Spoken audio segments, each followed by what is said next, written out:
नमस्कार दोस्तों, आप सभी का अर्थ एकेडमी के यूट्यूब चैनल में हार्दिक स्वागत है। एसएससी का नोटिफिकेशन आ चुका है, जिसकी जानकारी मैंने ऑलरेडी जो है आपको टेलीग्राम चैनल के थ्रू सूचित कर दिया था। अब उसकी कुछ पॉइंट वाइज डिटेल्स हैं जिन पे हम लोग बात कर लेते हैं। वैसे तो लगभग चीज़ें कॉमन ही हैं, जैसे हर साल एग्जामिनेशंस में आती हैं, लेकिन फिर भी किन चीज़ों का ध्यान रखा जाए, ये वैकेंसी क्यों इतनी ज़्यादा इंपॉर्टेंट मानी जाती है और क्यों इस पे आपको बहुत ज़्यादा फोकस करना चाहिए। सबसे पहले इंपॉर्टेंट बात यह है कि इस बार वैकेंसीज की जो संख्या है, बहुत पर्याप्त संख्या में वैकेंसीज आई हैं। 14,000 प्लस वैकेंसीज हैं। लगभग 14,500 के आसपास तो अभी नोटिफिकेशन में ही है, जो क्लियर नोटिफिकेशन मैं आपको शो करूंगा। लेकिन इसके अलावा भी हर बार वैकेंसी टाइम बिंग बढ़ जाती हैं। तो अभी टेंटेटिव वैकेंसीज हैं। टोटल वैकेंसी 20,000 के अराउंड पहुंच जाने के चांसेस रहते हैं अगर यहाँ पे खड़ी होती है वैकेंसी। अगर जैसे 7,000 आती है तो उनको लगभग हम देखते हैं कि 12-15 हज़ार तक पहुँच जाती। और इस बार ऑलरेडी शुरुआत से ही टेंटेटिव वैकेंसी जो आपको देखने को मिली है, उनकी संख्या 14,500 अराउंड है। ठीक, इसका मतलब ये बढ़ते बढ़ते आप ये पाएंगे कि अलग अलग जैसे डिपार्टमेंट्स के इनपुट मिलेंगे आयोग को, वैसे इन वैकेंसीज की टोटल संख्या लगभग 20,000 के आसपास हो जानी चाहिए। इसलिए आप इस पर बहुत ज़्यादा केंद्रित हो सकते हैं। यहाँ पर ये कहना जरूर ठीक होगा कि जिनकी तैयारी पहले से चली आ रही है वो बहुत अच्छे से फोकस करके इस एग्जाम को टारगेट कर सकते हैं, लेकिन जिनकी तैयारी कम भी है वो भी फोकस करें। अगर प्री एग्जाम में बहुत अच्छा परफॉर्मेंस बना पाते हैं तो आगे के लिए उनके लिए बेहतर रास्ते खुलेंगे। लेकिन फिर मैं वही इसी बात पे वापस आता हूँ कि चलिए मान लिया आपने पहले कोई तैयारी नहीं करी, लेकिन अगर आप अभी केंद्रित होते हैं तो कम से कम कुछ बहुत सीखेंगे, जिससे आने वाले एग्जाम्स में ये आपका जो इम्प्रूवमेंट होगा वो आपको और आगे ले जाएगा। तो ये बात होगी वैकेंसीज की। अब नेक्स्ट बात पे आते हैं कि क्या क्या ब्रीफ इंफॉर्मेशन है। सबसे पहली बात, ये नोटिफिकेशन कल जारी हो गया, तो कल की तारीख से ही आप इसको फॉर्म भरना अप्लाई कर सकते हैं। ठीक, 1-2 दिन चाहें तो आप वेट कर सकते हैं। उस हिसाब से आप धीरे धीरे जैसे जैसे सारी चीज़ें एस्टेब्लिश हो जाए, सारी डिटेल्स अपने आप कलेक्ट कर लीजिए और कलेक्ट करने के बाद फॉर्म भर डालिए। जिसकी जो लास्ट डेट है वो 4 तारीख रखी गई। 4 जुलाई को ये नोटिफिकेशन एंड हो जाएगा, उसके बाद आप इसमें फॉर्म नहीं भर पाएंगे। इसके अलावा फी पेमेंट के लिए 1 दिन का और टाइम दिया जाता है, वो आप पहले से जानते हैं। जो नए बच्चे हैं वो इस बात को समझ लें। इसके अलावा विंडो जो ऑफ एप्लीकेशन करेक्शन, मतलब जैसे अगर आपने फॉर्म भरा, अब 4 तारीख निकल गई, उसके बाद अगर आपको लगता है कि कुछ करेक्शन करना है तो करेक्शन विंडो खुलती है 9 तारीख से लेकर 11 तारीख के लिए खुलेगी। इस बीच आप अपने फॉर्म में होने वाली किसी भी गलती को करेक्ट कर सकते होंगे। टेंटेटिव शेड्यूल 13 अगस्त को एग्जामिनेशन। मेन टारगेट आपका इस बात पे होना चाहिए, आज अगर देखें तो आज 10 जून है। अगर हम कल 1-2 दिन जो भी आपका टाइम देख लें तो 13 अगस्त से 13 जून, मतलब 13 जून, जुलाई और अगस्त, आज की तारीख से टोटल 2 महीने हैं। ठीक, 2 महीने में आपको करना क्या है? अगर आपकी तैयारी जैसे चल रही थी, अगर नहीं चल रही तो फिर ये मान लीजिए फिर तो कोई मतलब ही नहीं होता किसी बात का। सिर्फ आप ये करिए कि आपको अपने रिवीजन के लिए इस एग्जाम को टारगेट कर रहे हैं। 2 महीने के समय में जो भी आपने इससे पहले पढ़ा है, प्रयास करिए उन चीज़ों को बहुत बेहतर तरीके से आप अपने पास कलेक्ट कर पाएं। ये नहीं होना चाहिए कि पता लगा कि अचानक और ज़्यादा फैलाते जा रहे हैं और एक टाइम ऐसा आ गया कि अब हमारे पास चीज़ों को कलेक्ट करने का टाइम ही नहीं बचा। हम बहुत बड़ी चीज़ें पढ़ते जा रहे हैं, लेकिन वो उन केंद्रित चीज़ों पर जिन पे वास्तव में हमें पता था कि ये चीज़ें में आती हैं, ये एग्जाम्स में आती हैं, और उन पर हम कंसंट्रेट नहीं हो पाए, तो फिर समस्या बहुत ज़्यादा रहेगी।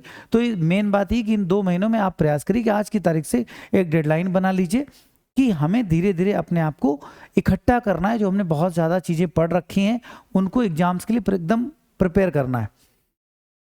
मेंस की डेट, क्योंकि आप जानते हैं कि सीजीएल ने 2022 से जब से अपना ट्रांसफॉर्मेशन किया है, जो पैटर्न ऑफ एग्जाम बदला है, जैसे इस बार सुनने में आ रहा था कुछ पैटर्न बदल सकता है, लेकिन वो उसमें कोई बदलाव नहीं है, एज इट इज चल रहा है। तो जब से पैटर्न बदला, जब से टीयर 2 के एग्जाम पर ही मेरिट बनती है, इसलिए प्री का एग्जाम क्वालिफाइंग नेचर का हो जाता है और मेंस का एग्जाम आपका मेरिट लिस्ट क्रिएट करता है।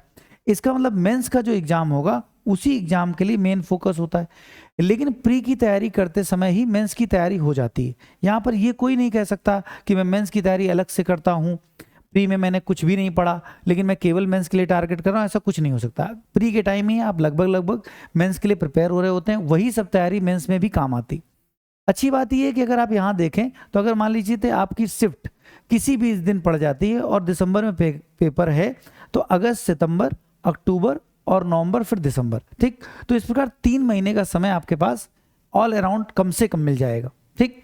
इस दौरान आप उन चीज़ों पे और फोकस कर सकते हैं जो प्री और मेंस के सिलेबस में माइन्यूट डिफरेंस है, जैसे कंप्यूटर नॉलेज डेप्थ पूछी जाने लगी है, इसी तरह से प्रोबेबिलिटी, मैथमेटिक्स में स्टैटिक्स, इस तरह के कुछ टॉपिक हैं जिन पे क्वेश्चन पूछे जाते हैं। तो अभी अगर अब उन टॉपिक पे कमांड नहीं भी है, वैसे तो इस बात की कोई चांस बहुत कम है, लेकिन फिर भी नहीं है, तो इधर आपको टाइम मिलेगा जिससे उन चीज़ों पे फोकस आप कर पाएंगे।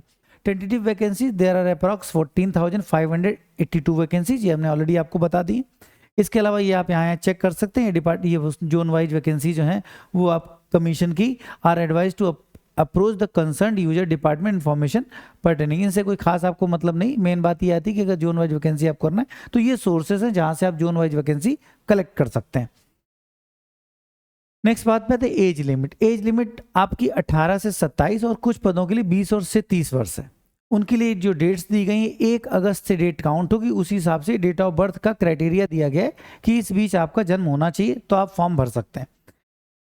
कुछ पद ऐसे हैं जिनमें 18 से 32 हैं, ये आपको एज अलग अलग पोस्ट वाइज आप देखेंगे तो वहाँ लिखा होगा, तो जहाँ पर 18 से 27 लिखा उनका एज क्राइटेरिया यहाँ से।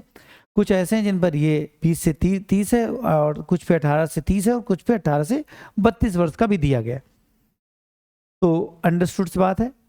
कैटेगरी वाइज एज रिलैक्सेशन वो आपको ऑलरेडी पता है, 5 साल, 3 साल और 10 साल, जिस हिसाब से जिस कैटेगरी में आप बिलोंग करते हैं, तो ये वही कॉमन बातें एज इट इज मेंटेन है। इसके अलावा 15 साल का ये PWST ST जो मतलब दोनों के साथ स्पेशल कैटेगरी उनके साथ है, तो उनको इस तरह से रिलैक्सेशन मिलेगा। तो ये एज रिलैक्सेशन का पूरा क्राइटेरिया है यहाँ पर। अब पेपर पैटर्न पे बात करते हैं। वही कॉमन पैटर्न, जो नए हो वो सुने।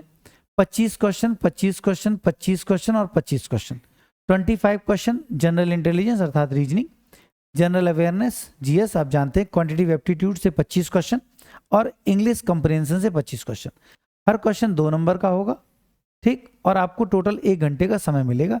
ये आपका टियर 1 का एग्जाम है, ठीक।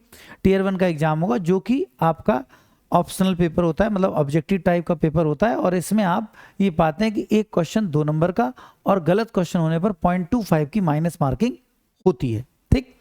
तो ये आप प्री दे रहे होंगे। प्री क्वालिफाई करने के बाद मेंस का एग्जाम होता है। मेंस के एग्जाम में मैथमेटिकल और रीजनिंग के 30-30 क्वेश्चन पहले सेक्शन में खुलेंगे, जिसमें आपको टोटल 60 मिनट का समय अर्थात 1 घंटे का समय मिलेगा। एक क्वेश्चन 3 नंबर का होगा और 1/3 की माइनस मार्किंग होगी, ठीक। वहाँ पर 0.5 की, यहाँ पर 1/3 की, मतलब एक क्वेश्चन गलत होने पर आपको ये देखने को मिलेगा जो है 1 नंबर माइनस हो जाएगा, जबकि वहाँ पे 1/4 की होती। इसी तरह यहाँ पे आ जाइए, दूसरा सेक्शन खुलेगा इंग्लिश और जनरल अवेयरनेस के लिए। इसमें 45 क्वेश्चन इंग्लिश के आते हैं, 25 क्वेश्चन GS के, और ये मार्किंग हुई, और इसके लिए भी टोटल 1 घंटे का समय मिलेगा। देन फिर आपके पास 15 मिनट के लिए कंप्यूटर का पार्ट होगा, और उसमें आप कंप्यूटर का एक टेस्ट दे रहे होंगे। फिर उसके बाद डाटा एंट्री कंप्यूटर वाली बात हो गई, इसके 20 क्वेश्चन आते हैं, और यहाँ पर एक क्वेश्चन 3 नंबर, वही 60 नंबर का पेपर हो गया। इसके बाद सेशन 4, सेशन सेकंड खुलेगा, और सेशन सेकंड में फिर आपके पास 15 मिनट का समय, और आप वहाँ पर एक स्किल टेस्ट दे रहे होंगे जिसको आप वहाँ पूरा करेंगे। ये टाइपिंग टेस्ट होगा। ये सेशन सेकंड मतलब खुलेगा, मतलब दोबारा आपको बुलाया जाएगा टाइपिंग के लिए, जो भी यहाँ पैटर्न वहाँ एग्जाम का होगा। इस तरह से ये एग्जाम की स्थिति होगी। स्टैटिक्स और जो अलग पद है उनके लिए ये पेपर सेकंड होता है, जिसमें 100 क्वेश्चन आते हैं। ये आपका एग्जाम मेंस का पैटर्न है। बाकी डिटेल इन्फॉर्मेशन जो है वो आप नोटिस देखें, क्योंकि यहाँ उतना सेट नहीं किया जा सका है। ये अलग अलग पद हैं, यहाँ पर हमने ये ऑलरेडी आपको वहाँ दिखा दिया है। जैसे जूनियर स्टैटिकल ऑफिसर का जो पद होगा, उसमें आप ये पाएंगे कि यहाँ पर आपके पास जो एलिजिबल क्राइटेरिया, वैसे तो ग्रेजुएशन लेवल सभी के लिए चाहिए स्टैंडर्ड क्वालिफिकेशन, लेकिन अगर आप जूनियर स्टैटिकल ऑफिसर का पद अप्लाई करना चाहते हैं तो इन दैट सिनेरियो आपके पास ये एलिजिबिलिटी होनी चाहिए कि या तो आपके पास रिकॉग्नाइज्ड यूनिवर्सिटी से बैचलर डिग्री हो, या फिर इंस्टीट्यूट में 60% मैथमेटिक्स आपके 12th में हो, तब आप इस पोस्ट को अप्लाई कर सकते हैं। इसी तरह से अगर आप स्टैटिकल इन्विजिलेटर ग्रेड के लिए भरना चाहते हैं तो इस स्थिति में आपके पास ये जो डिग्री होनी चाहिए, उसमें candidate should have the studied subject statical degree statistics at degree level part 1, part 2, part 3 and part 4, सभी में उन्होंने 6 सेमेस्टर में उनके पास स्टैटिक्स का सब्जेक्ट रहना चाहिए। तो ये इस पोस्ट के लिए भी आप अप्लाई कर सकते हैं।